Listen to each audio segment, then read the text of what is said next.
Hello అండి, నమస్తే. నేను మీ సంధ్య.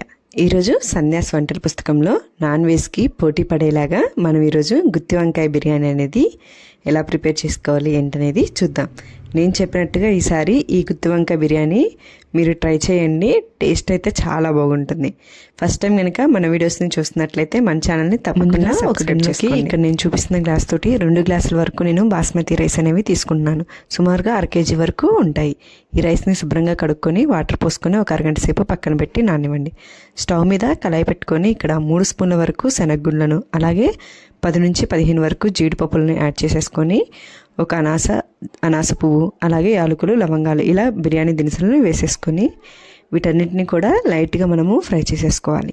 ఈ విధంగా ఫ్రై అయిపోయిన తర్వాత 2 స్పూన్ల వరకు ధనియాలు, 5 ఎండుమిరపకాయలను కూడా వేసుకొని వీటిని కూడా ఒకసారి బాగా ఫ్రై చేసేసుకోవాలి. చివరిగా ఇందులోకి 1 స్పూన్ జీలకర్ర, అలాగే 2 స్పూన్ల వరకు నువ్వులను కూడా ఇందులోకి యాడ్ చేసుకొని ఇవన్నీ ఫ్రై చేసుకొని పక్కన పెట్టుకొని చల్లారిన తర్వాత వీటన్నిటిని ఒక మిక్సీ జార్ తీసుకొని మిక్సీలోకి వేసేసుకోవాలి. ఇందులోకి ఒక 1/2 కప్పు వరకు ఎండు కొబ్బరిని కానీ పచ్చి కొబ్బరిని కానీ యాడ్ చేసేసుకొని ఒకసారి మెత్తగా మనము మిక్సీ అనేది పట్టేసుకోవాలి. ఈ విధంగా మిక్సీ పట్టుకున్న తర్వాత ఒకసారి ఈ విధంగా అడుగునంతని కూడా బాగా కలిసిపోయే విధంగా కలబెట్టుకోండి. తర్వాత ఇందులోకి 2 మీడియం సైజు టమాటాలని సన్న ముక్కల్లా కట్ చేసి తీసేసుకోండి. 1 స్పూన్ అల్లం వెల్లుల్లి పేస్ట్, అలాగే కలర్ కోసం కొంచెం కాశ్మీరీ రెడ్ చిల్లీ పౌడర్, రుచికి సరిపడినంత వరకు కారాన్ని, చిటికెడు పసుపు, అలాగే గరం మసాలాని కూడా ఇందులోకి యాడ్ చేసేసుకోండి. ఈ విధంగా వీటన్నిటిని యాడ్ చేసుకున్న తర్వాత మెత్తగా మనము పేస్ట్ లాగా వేసేసుకోవాలి. ఈ విధంగా మనం మెత్తగా మిక్సీ వేసుకున్న తర్వాత ఇందులోకి 1 స్పూన్ వరకు సాల్ట్ని యాడ్ చేసేసుకోండి. ఇలా సాల్ట్ని యాడ్ చేసుకొని ఒకసారి ఈ విధంగా కలిసే విధంగా కలబెట్టేసుకొని పక్కన పెట్టేసుకోండి. ఇప్పుడు స్టవ్ మీద కళాయిలాగా పెట్టుకొని అందులోకి కొంచెం డీప్ ఫ్రైకి సరిపడా ఆయిల్ వేసేసుకొని సన్నగా కట్ చేసి పెట్టుకున్నటువంటి ఆనియన్స్ని ఇందులోకి యాడ్ చేసేసుకోండి. నేను 3 ఆనియన్స్ని ఈ విధంగా కట్ చేసి తీసేసుకుంటున్నాను. ఈ విధంగా వీటన్నిటిని గోల్డెన్ కలర్ వచ్చేంత వరకు మనము ఫ్రై చేసేసుకోవాలి. ఇలా ఆనియన్స్ అన్నీ గోల్డెన్ కలర్కి వచ్చిన తర్వాత ఈ విధంగా ఆయిల్ అనేది తీసేసుకొని పక్కన పెట్టుకోవాలి. ఇలా అన్నిటిని కూడా అదే విధంగా తీసుకొని పక్కన పెట్టేసుకుంటే సరిపోతుంది. మనకి బ్రౌన్ ఆనియన్స్ కూడా రెడీ అయిపోయాయి. ఈ ఆయిల్ని పక్కన ఉంచేసుకోండి. ఇప్పుడు మనం ఒక గిన్నెలోకి వాటర్ని తీసుకొని అందులోకి 2 స్పూన్ల వరకు సాల్ట్ని యాడ్ చేసేసుకోండి. ఆ తర్వాత ఒక 1/2 kg వరకు నేను ఇక్కడ వంకాయల్ని తీసుకుంటున్నాను. ఈ వంకాయల్ని ఈ వాటర్లో వేసేసుకొని ఇక్కడ నేను చూపిస్తున్న విధంగా వంకాయని ఇలా 4 భాగాలుగా కట్ చేసేసుకోండి. అదేవిధంగా మిగిలిన వంకాయలన్నిటినీ కూడా ఈ విధంగానే మనము కట్ చేసేసుకోవాలి. ఇలా కట్ చేసుకొని అన్నిటినీ పక్కన పెట్టేసుకోండి. ఇప్పుడు ఒక ప్లేట్ తీసుకొని అలాగే మనం ఒక వంకాయని ఈ విధంగా కట్ చేసుకున్నాం కదండి, అందులోకి ఇందాకలా మనం మిక్సీ పెట్టుకున్నటువంటి పేస్ట్ అంతటిని కూడా ఇక్కడ చూపిస్తున్న విధంగా మొత్తం పట్టే విధంగా వంకాయకి ఇలాగ ఇందులోకి పెట్టేసుకోవాలి. అలాగే మిగిలిన వంకాయలన్నిటినీ కూడా ఇదే విధంగా మనము పెట్టేసుకోవాలి. ఈ విధంగా పెట్టుకోవడం అయిపోయిన తర్వాత ఒక కళాయిలోకి 4 స్పూన్ల వరకు ఆయిల్ అనేది తీసుకోవాలి. ఇందులోకి ఆయిల్ అనేది ఎక్కువగానే పడుతుంది, అప్పుడే మనకి టేస్ట్ అనేది చాలా బాగుంటుంది. ఈ విధంగా మనం ఆయిల్ని యాడ్ చేసుకున్న తర్వాత ఆయిల్ అనేది బాగా హీట్ అయిన తర్వాత మనం ఇందాక పెట్టుకున్నటువంటి వంకాయల్ని ఇందులోకి యాడ్ చేసేసుకోవాలి. ఈ విధంగా వంకాయలన్నిటిని కూడా ఇందులోకి యాడ్ చేసుకున్న తర్వాత మనకి మూత పెట్టేసుకొని ఒక 2 నిమిషాల వరకు ఆయిల్లో ఈ వంకాయల్ని బాగా మగ్గనివ్వాలి. ఇక్కడ చూపిస్తున్న విధంగా మూత అనేది పెట్టుకొని ఒక 2 నిమిషాలు వంకాయలు అనేవి మగ్గనివ్వండి. ఒక 2 నిమిషాల తర్వాత మనకి వంకాయలు అనేవి బాగా మగ్గిపోయి ఉంటాయి. ఒకసారి వీటన్నిటిని మనం కదిలించుకుంటే సరిపోతుంది. ఈ విధంగా కలిపుకున్న తర్వాత ఇందాకలా మిగిలిపోయినటువంటి పేస్ట్ని ఇందులోకి యాడ్ చేసేసుకోండి.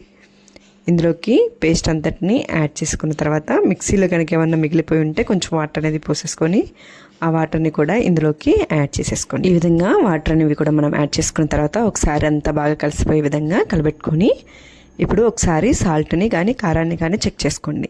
సాల్ట్ కనుక సరిపోతే సాల్ట్ని వేసుకొని అడ్జస్ట్ చేసుకొని ఒకసారి బాగా కలుపుకొని మూత పెట్టుకొని మనకి ఆయిల్ అనేది పైకి తేలేంత వరకు మనము బాగా ఉడికించుకోవాలి. ఇది ఉడికేలోపు మనము ఒక గిన్నె పెట్టుకొని పెద్దటి అందులోనికి బిర్యానీ స్పైసెస్ అన్నిటిని యాడ్ చేసేసుకోండి. ఇలా యాడ్ చేసుకున్న తర్వాత ఇందులోకి మనం ఇందాక వేపు పెట్టుకున్నటువంటి బ్రౌన్ ఆనియన్స్లో మిగిలిపోయినటువంటి ఆయిల్ని ఇందులోకి యాడ్ చేసేసుకోండి. అలాగే కొంచెం అల్లం వెల్లుల్లి పేస్ట్ని కూడా ఇందులోకి యాడ్ చేసేసుకొని సాల్ట్ కూడా యాడ్ చేసేసుకోవాలి. మనం తీసుకున్న వాటర్కి మనం టేస్ట్ చేస్తే ఉప్పుగా ఉండాలి. ఆ విధంగా ఉంటే మనకి సాల్ట్ అనేది కరెక్ట్గా సరిపోతుంది. ఈ విధంగా సాల్ట్ని, ఆయిల్ని కూడా ఇందులోకి యాడ్ చేసేసుకోండి. ఆ తర్వాత హాఫ్ వరకు నిమ్మకాయని రసాన్ని ఇందులోకి పిండేసుకోండి. ఈ విధంగా నిమ్మరసాన్ని కూడా మనము పిండేసుకున్న తర్వాత ఒకసారి వీటన్నిటిని కూడా బాగా కలిసే విధంగా కలబెట్టుకోవాలి. ఇలా కలబెట్టుకున్న తర్వాత మూత పెట్టేసుకొని మనకి వాటర్ అనేవి బాగా తెల్లేంత వరకు మనము వాటర్ని బాగా కాగబెట్టుకోవాలి. ఈ విధంగా మూత పెట్టుకొని వాటర్ తెల్లేంత వరకు ఉంచుకోండి. ఇలా మనము కర్రీ అనేది మనకి ఉడికిపోయి ఉంది. ఒకసారి మూత తీసుకొని కర్రీ అనేది ఎలా ఉంది ఏంటనేది చెక్ చేసుకుందాం. మన కర్రీ అనేది బాగా ఉడికిపోయి కరెక్ట్గా సరిపోయింది. ఆయిల్ అనేది మనకి పైకి బాగా తేలుతుంది. ఈ విధంగా ఒకసారి అంతా బాగా కలిసిపోయే విధంగా కలబెట్టుకుంటే సరిపోతుంది. ఫైనల్గా ఇందులోకి మనం ఇందాకలా వేపెట్టుకున్నటువంటి ఆనియన్స్ని ఇందులోకి యాడ్ చేసేసుకొని ఒకసారి అంతా బాగా కలుపుకొని స్టవ్ ఆఫ్ చేసుకొని పక్కన పెట్టేసుకోండి. ఈలోపు మనకి ఇక్కడ వాటర్ అనేవి కూడా బాగా తెల్లిపోయి ఉంటాయి. ఈ విధంగా వాటర్ తెల్లిపోయిన తర్వాత మనం ఇందాకలా నానబెట్టుకున్నటువంటి బాస్మతి రైస్ని ఇందులోకి మొత్తం యాడ్ చేసేసుకోండి. ఈ విధంగా యాడ్ చేసుకున్న తర్వాత ఒకసారి కలుపుకొని మూత పెట్టుకొని మనకి రైస్ అనేది 90% వరకు బాగా ఉడికిపోవాలి. ఈ విధంగా మూత తీసుకుంటూ మధ్య కలుపుకుంటూ మనం రైస్ని బాగా ఉడికించుకోవాలి. మళ్ళీ మూత అనేది పెట్టేసుకొని రైస్ని బాగా ఉడికించుకోవాలి.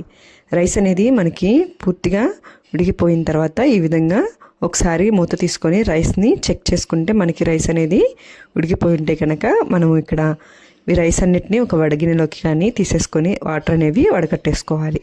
ఈ విధంగా స్ట్రైనర్ సహాయంతో కానీ లేదంటే డైరెక్ట్గా కానీ ఒక వడగిన్నెలోకి వంపేసుకుంటే సరిపోతుంది. ఈ విధంగా రైస్ అంతటిని పక్కకు తీసి పెట్టేసుకోండి. ఇలా వడగిన్నెలోకి వాటర్ అంతా పోయిన తర్వాత ఇప్పుడు బిర్యానీ చేసుకోవడానికి దమ్ పెట్టుకోవడానికి మందంగా ఉండేటటువంటి ఒక గిన్నె తీసుకొని అందులో ఆయిల్ అనేది రాసేసుకోవాలి.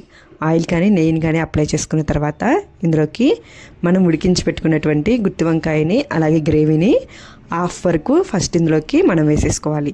ఇలా హాఫ్ వేసుకున్న తర్వాత మనం తీసుకున్నటువంటి రైస్లో హాఫ్ వరకు రైస్ని కూడా ఇందులోకి ఇలా లేయర్ లాగా చక్కగా అంతా సమానంగా ఉండే విధంగా పరుచుకోవాలి. ఇలా వేసేసుకున్న తర్వాత దీనిపైన కొంచెం మనం వేపు పెట్టుకున్నటువంటి బ్రౌన్ ఆనియన్స్ని అలాగే కొత్తిమీర, పుదీనాని అలాగే కొంచెం నెయ్యిని కూడా దీనిపైన మనము యాడ్ చేసేసుకోవాలి. ఫైనల్గా కొంచెం లైట్గా గరం మసాలాని దీనిపైన చల్లేసుకోండి.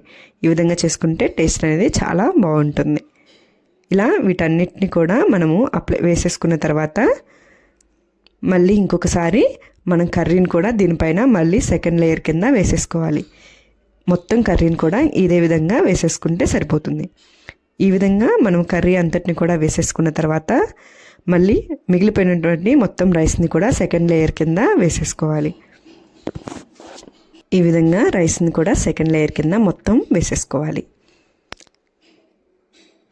ఇలా రైస్ అంతటిని కూడా మనము వేసేసుకున్న తర్వాత ఇందాకలో వేసుకున్నట్లే మనము బ్రౌన్ ఆనియన్స్ని, కొత్తిమీర, పుదీనా అలాగే కొంచెం గరం మసాలాని పైన వేసేసుకోండి. ఆ తర్వాత నెయ్యిని కూడా ఇందులో పైన అక్కడక్కడ వేసేసుకోండి. ఇలా వేసుకోవడం వల్ల మనకి రైస్ అనేది చాలా టేస్టీగా ఫ్లేవర్గా చాలా బాగుంటుంది. ఈ విధంగా వేసేసుకున్న తర్వాత ఏదైనా ఒక పెనం అనేది పెట్టేసుకొని దానిపైన మనం పెట్టుకున్నటువంటి బిర్యానీ కుండని పెట్టేసుకొని ఆవిరి అనేది బయటికి పోకుండా మనం మూత అనేది పెట్టేసుకొని ఒక 15 నిమిషాల వరకు మనము దమ్ పెట్టుకోవాలి. ఇలా 15 నిమిషాల తర్వాత స్టవ్ ఆఫ్ చేసుకొని పక్కన పెట్టుకొని ఒక 15 నిమిషాలు వదిలేయండి. 15 నిమిషాల తర్వాత మనం మూత కనుక ఓపెన్ చేస్తే మనకి దమ్ అనేది కరెక్ట్గా సరిపోతుంది. ఇక్కడ నేను చూపిస్తున్నాను కదండి, రైస్ అనేది మనకి బాగా కుక్ అయిపోయి ఉంటుంది. వేడివేడిగా ఈ గుత్తి వంకాయ బిర్యానీ ఈసారి ఈ సండేకి మీరు మీ ఇంట్లో ట్రై చేయండి. ఎలా వచ్చిందో నాకు కామెంట్ చేయండి. మీకు కనుక నచ్చితే లైక్ చేయండి, షేర్ చేయండి. మరిన్ని వీడియోస్ కోసం మన ఛానల్ని తప్పకుండా సబ్స్క్రైబ్ చేసుకోండి. Thank you.